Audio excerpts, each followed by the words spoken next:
Actifs et opérationnels sur tous les fronts, du nord au sud en passant par la région centre. Nous serons d'ailleurs avec le bataillon Narshon, déployé au cœur des territoires. Tsahal est activement utilisé aussi contre un virus invisible. Pour la première fois de leur histoire, 100 médecins militaires ont été déployés dans les sous-sols d'un hôpital civil, en l'occurrence Rambam de Haïfa, pour lutter contre le Covid-19. Bienvenue dans un nouveau numéro des Défenses.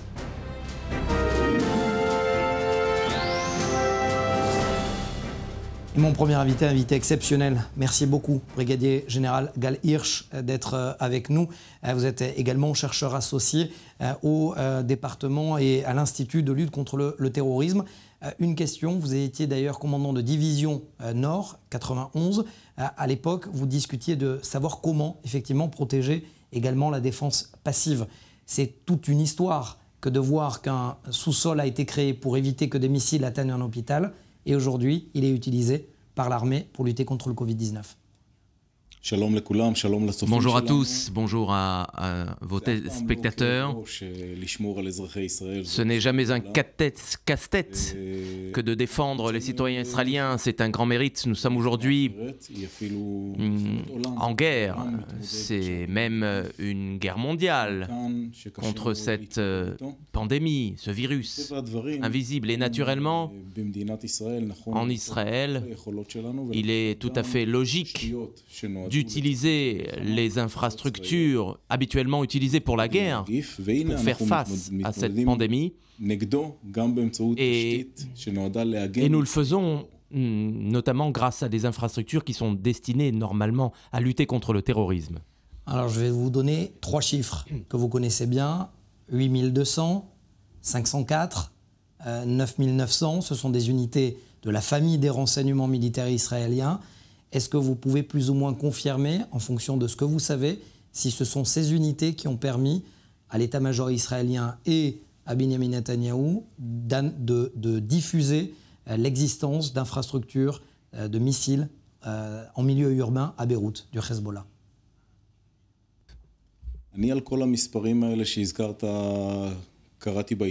Oui, j'ai lu dans la presse et j'ai entendu dans les médias les chiffres que vous venez de citer. Je suis convaincu que notre Premier ministre Benjamin Netanyahou dévoile aux yeux du monde entier ce que fait le Hezbollah au milieu d'infrastructures civiles, de populations civiles. À Beyrouth, je pense qu'il sait ce qu'il fait lorsqu'il le fait. Et le terrorisme puise sa force de la population civile.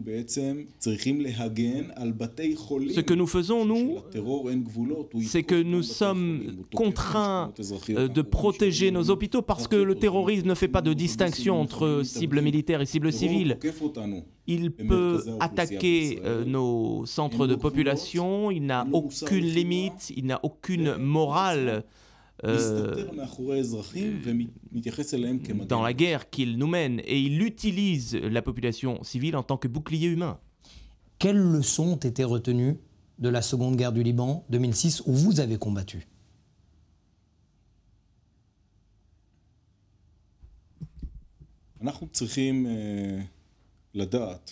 Il nous faut savoir qu'il nous sera impossible pendant la troisième guerre du Liban, si elle a lieu, d'attendre des longues semaines avant que le Hezbollah, qui est en fait un supplétif de l'Iran, comprenne qu'il s'attire de nombreux dégâts sur le Liban et sur la population libanaise. Et si cette troisième guerre du Liban devait avoir lieu, il nous faudra agir beaucoup plus vite, beaucoup plus forte, afin que le Liban, qui souffre atrocement d'un point de vue économique, politique, eh bien, il faudra faire comprendre au Liban qu'elle devra payer un prix très lourd si le Hezbollah nous attaque. Y compris contre les infrastructures civiles? Lorsque l'on voit que le Hezbollah construit des stocks de missiles en plein cœur de la population civile, comme dans le quartier de la Dakhia au sud du Liban, que l'Iran a fait en sorte que le Liban, que la frontière entre population civile et soldats ou combattants du Hezbollah eh bien, se fasse de plus en plus poreuse, eh bien, il nous faudra défendre nos citoyens. Et c'est pourquoi il nous faut faire comprendre à l'État du Liban qui accueille le Hezbollah et qui permettent finalement au Liban de s'installer et d'installer des infrastructures terroristes au pays du Cèdre. Si le Liban continue à offrir ce sanctuaire au Hezbollah, il devra en payer un lourd tribut. Ça sera ma dernière question. J'avoue que je ne l'avais pas prévu, mais vous m'y faites penser. Est-ce qu'on peut éviter une guerre, éventuellement, en tentant de négocier avec le Liban des frontières maritimes et peut-être terrestres? Je crois que vos téléspectateurs doivent comprendre qu'il y a effectivement un espoir. Il y a quelques minutes, des pourparlers viennent de s'ouvrir entre Israël et le Liban, avec la médiation américaine, non loin de Naharia, la ville du nord d'Israël, à Nakoura, au Liban, tout près de la frontière. Le Hezbollah et l'Iran n'aiment pas cela, mais il y a actuellement, au moment où l'on se parle, il y a des pourparlers au sujet des frontières maritimes, de l'exploration du gaz naturel en Méditerranée orientale. Nous n'avons aucun intérêt à avoir un conflit avec le Liban. Nous n'avons jamais eu de conflit avec le Liban. Nous souhaitons la paix avec le Liban. Merci beaucoup, Gal Hirsh, d'avoir été avec nous. J'espère d'ailleurs que vous reviendrez sur notre plateau très bientôt pour nous parler justement de toutes ces situations, de toutes les régions complexes. Merci à vous, brigadier général de réserve Gal Hirsh. Merci beaucoup. Et du nord, on passe à la région centre. Quelle est la situation sur le terrain? Est-ce qu'on va vers une troisième intifada où là, le calme est plutôt celui qui va se maintenir dans la région dans les prochaines semaines? Regardez le sujet que nous avons tourné avec Daniel Bock. Être opérationnel tout le temps, sur toutes les routes. 20 ans que le bataillon Nachshon a été créé.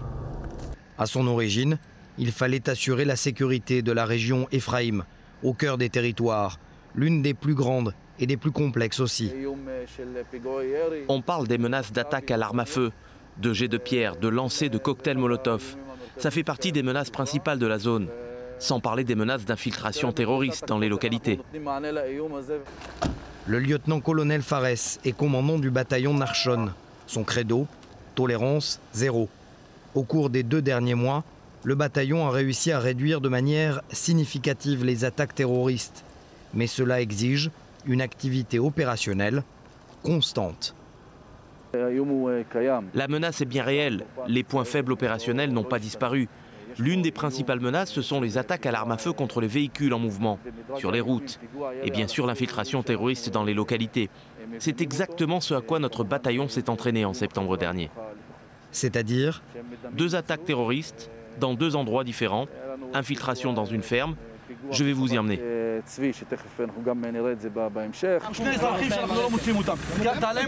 On voit ici les images de l'arrivée sur place de Faiz et de ses hommes, de la prise d'informations et de l'assaut donné contre des terroristes qui continuent d'ouvrir le feu dans leur direction.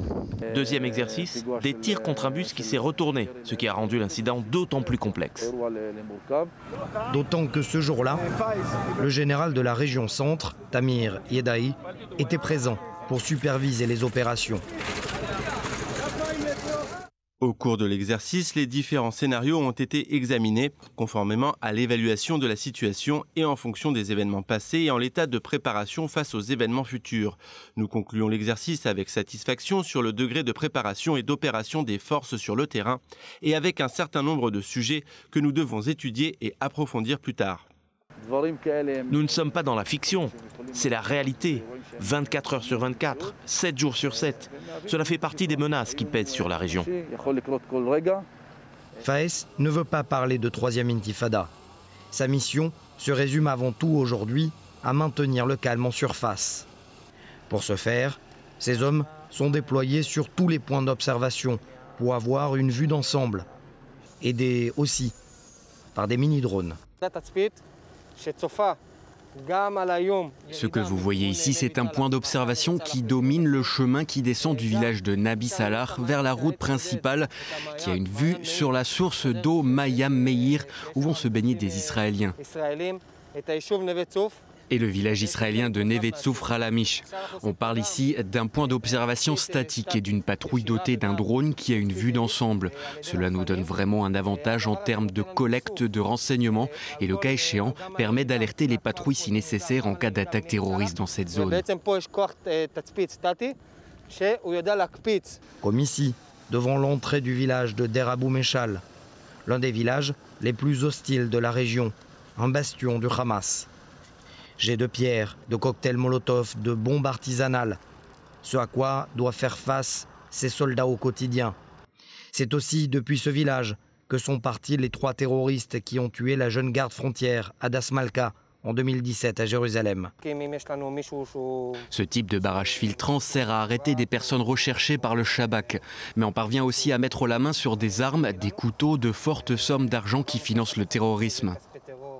Nous opérons aussi à l'intérieur des villages, de jour comme de nuit.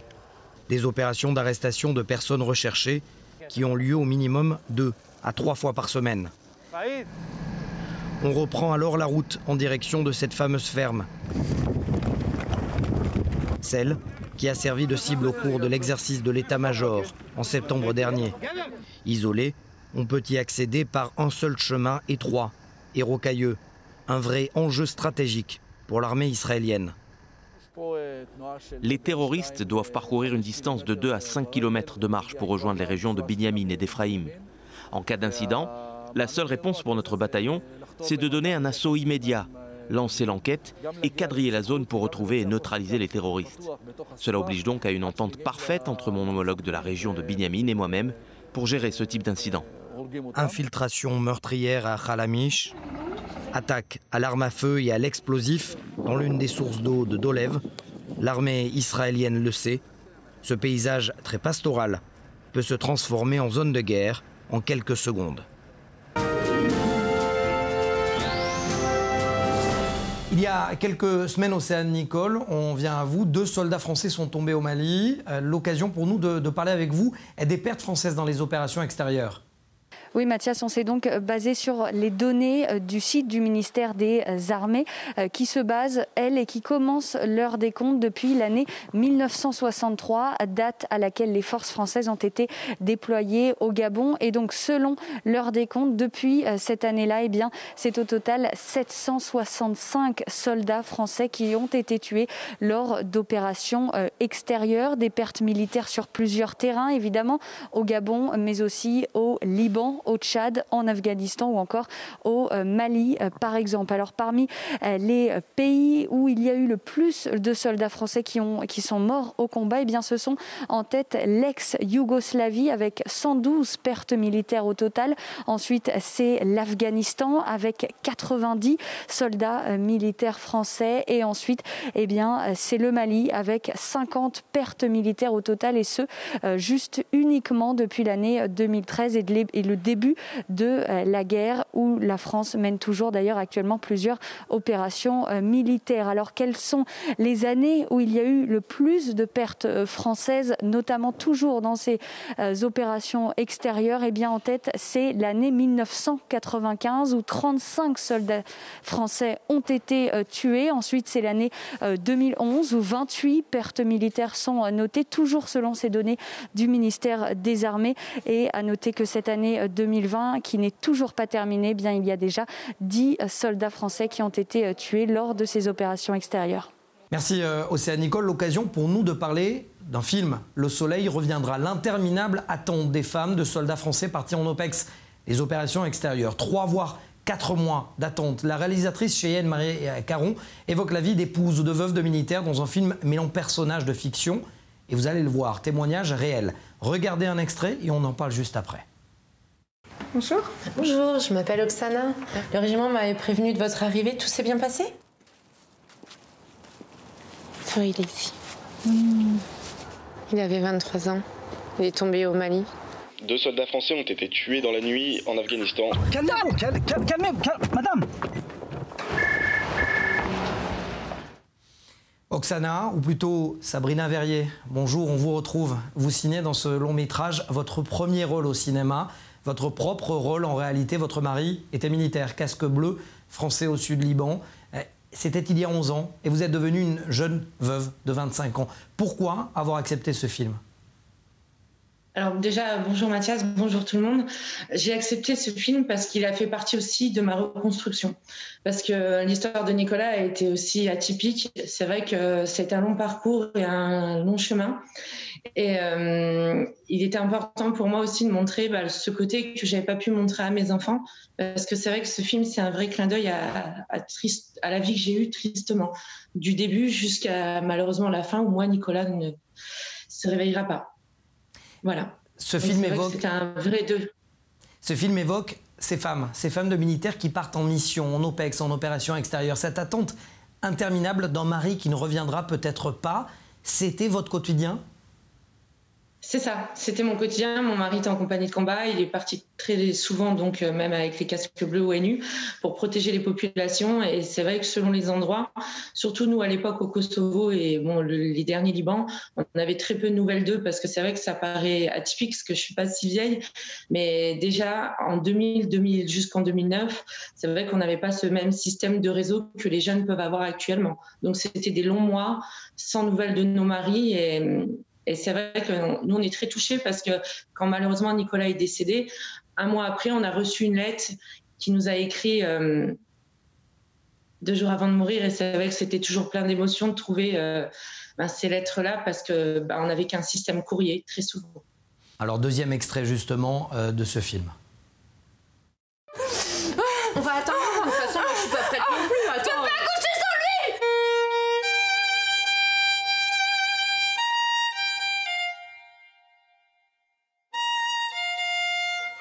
Cette scène terrible, effectivement, d'un officier qui vient apprendre le décès ou la blessure, les très graves blessures de son mari, de son fils, de son enfant, nous a rejoint entre-temps Nicolas Abrahami. Bonjour Nicole, votre fils, alors on change complètement de région. On était avec Sabrina en France, là on vient avec vous Nicole. Votre fils Pascal était un officier du Yamam. Il a été tué en mission sur la frontière égyptienne. Le Yamam, ce sont les forces d'élite de la police israélienne. Il faisait face seul à un commando de djihadistes à l'époque. Quelle est la place en Israël des mamans de soldats tombés en opération, Nicole? En Israël, c'est complètement indifférent. Disons que nous sommes énormément soutenus. D'une part, par l'unité d'élite dont faisait partie mon fils, le Yamam, qui est une unité antiterroriste, où il a servi pendant 26 ans, et qui en faisait aussi un officier très spécial, que nous avons découvert d'ailleurs après sa mort, puisque le Yamam est une unité qui ne raconte rien, dont on sait très peu de choses. Et donc, on a trouvé d'abord en eux une famille. Quelle est la place de la grand-mère, de la belle-mère dans ce genre de cas lorsqu'il faut reconstruire les familles? Écoutez, je peux vous dire qu'au départ, je n'ai eu que la place de mère. Je ne pouvais pas faire face à la fois à la mère, à la grand-mère, à la belle-mère. J'étais une mère à qui on avait enlevé un morceau, si je peux le dire. Et donc, face à ça, il fallait d'abord que je trouve quelque chose pour accepter l'inacceptable, pour me reconstruire moi-même. Comment? En m'adressant à qui? Bien sûr, je suis croyante, et j'ai levé mes yeux vers lui, et je lui ai demandé comment retrouver cette force. Et puis, c'est vrai que les gens autour de moi pensaient que je pouvais trouver une force dans ma famille, autour de mes enfants, 2 fils mariés, avec des enfants eux-mêmes, autour aider la veuve, des orphelins. Mais en fait, la douleur est telle qu'il faut d'abord apprendre à savoir comment sortir de cette douleur. comment arriver à admettre qu'il y avait un avant et un après, et que ça ne sera jamais pareil.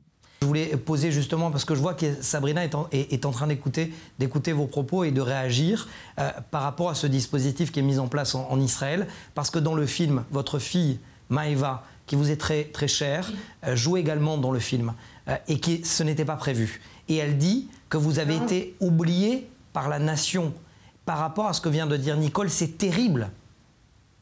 C'est vrai que ça, nous, c'est toujours rempli d'émotions et je remercie le témoignage de Nicole parce que c'est très important justement qu'il y ait ces échanges et que peu importe le pays où on est, mais les armées comprennent justement l'engagement de cette famille. Et comme elle le disait très bien, avant d'être une mère, avant d'être une grand-mère, on a besoin déjà de se reconstruire en tant que nous parce que c'est le nous qui est détruit.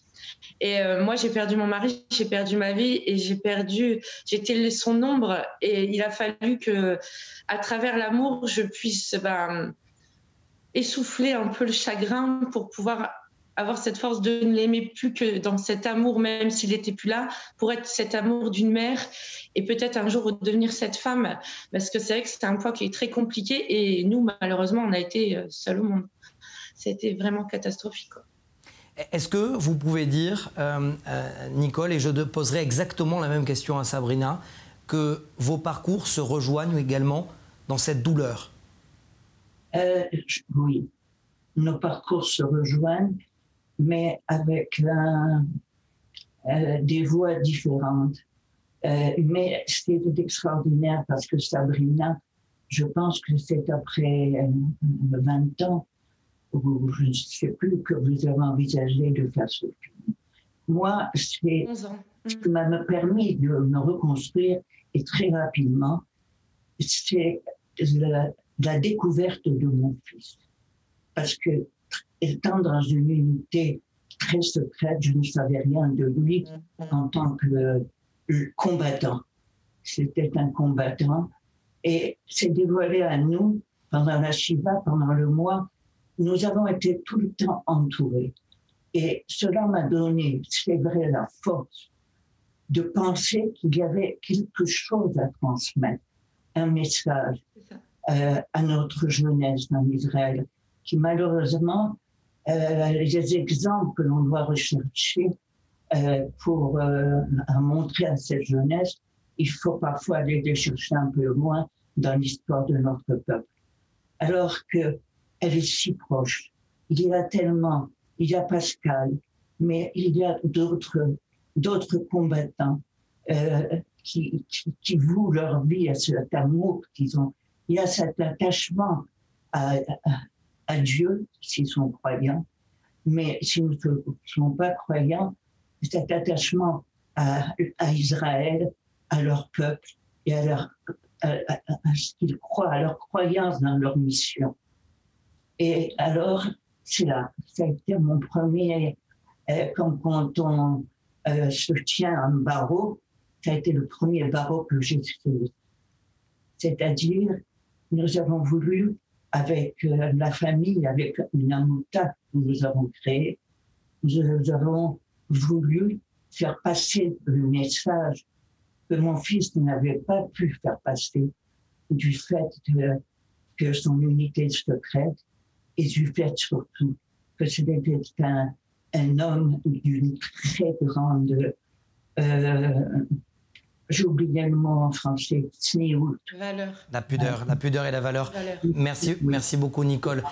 Le mot de la fin, j'aimerais le donner également avec votre permission Nicole à Sabrina parce que c'est une première et elle va nous annoncer également enfin peut-être une bonne nouvelle, enfin presque la fin d'un chapitre. Votre mari va pouvoir être inhumé dans un cimetière militaire 11 ans après son décès, une première en France depuis 1948. 1945. Oui, c'est vrai que c'est quelque chose d'exceptionnel. Et si vous me permettez, Mathias, je vais très vite, mais c'est pour juste rebondir aussi sur ce que disait Nicole, qui est très important. Moi, c'est pour ça aussi que je me suis énormément engagée dans le milieu associatif et aussi dans mon travail sur les journées défense et citoyenne des jeunes français pour aussi faire passer justement ce devoir d'attachement à la nation, ce devoir d'engagement et ce respect de citoyenneté, parce que c'est là où on souffre tous dans nos pays divers et variés, c'est de tout ce qui pourrait nuire en fait à cette jeunesse. Et c'est pour ça aussi que l'engagement de nos maris, de nos soldats, est bon à rappeler qu'il est important, c'est le socle de la nation aussi. Et c'est ce qui nous permet d'avoir cette belle nation et que nous, dans notre France ou en Israël ou ailleurs, dans le civil, ça nous permet d'avoir des vies un peu tranquilles et normales quelque part. Et pour revenir à Nicolas, c'est vrai que c'est cette chose exceptionnelle, c'est que nous avons eu enfin l'autorisation d'enterrer Nicolas en sépulture militaire. Donc il va avoir enfin un lieu où on va pouvoir le rendre à la terre. Parce que nous, ça faisait 11 ans qu'on attendait, que personne ne prenait la décision. On était toujours dans cette attente terrible. Et c'est vrai que donc le 1er novembre, il sera en sépulture militaire à Épinal avec les autorités civiles et militaires, surtout pour mes enfants qui attendent ce moment avec... j'allais dire avec tellement de pudeur et d'impatience, que nous aussi on est très croyants, et c'est vrai que c'est quelque chose qui nous manquait en plus de tout le reste. C'est que en lui rendant ça, on lui rend cette existence qu'on lui avait retirée de soldats morts pour la France. Merci et beaucoup. C'est vrai que merci pour tout, et j'espère justement que les autorités civiles et militaires seront à la hauteur pour ce jour que l'on attend depuis 11 ans. Merci beaucoup Sabrina Verrier, à vous et Nicolas Brahmi d'avoir été avec moi dans Défense et d'avoir pu partager vos histoires communes et si différentes en même temps. Merci à vous. Merci sincèrement. Merci à Lise Benkemoun et Tarlavi, Océane Nicole également, mon équipe, et merci, un grand merci pour la réalisation de ce numéro à Shahar Shavit. Voilà, ce numéro de Défense est terminé. Je vous retrouve la semaine prochaine sur i24.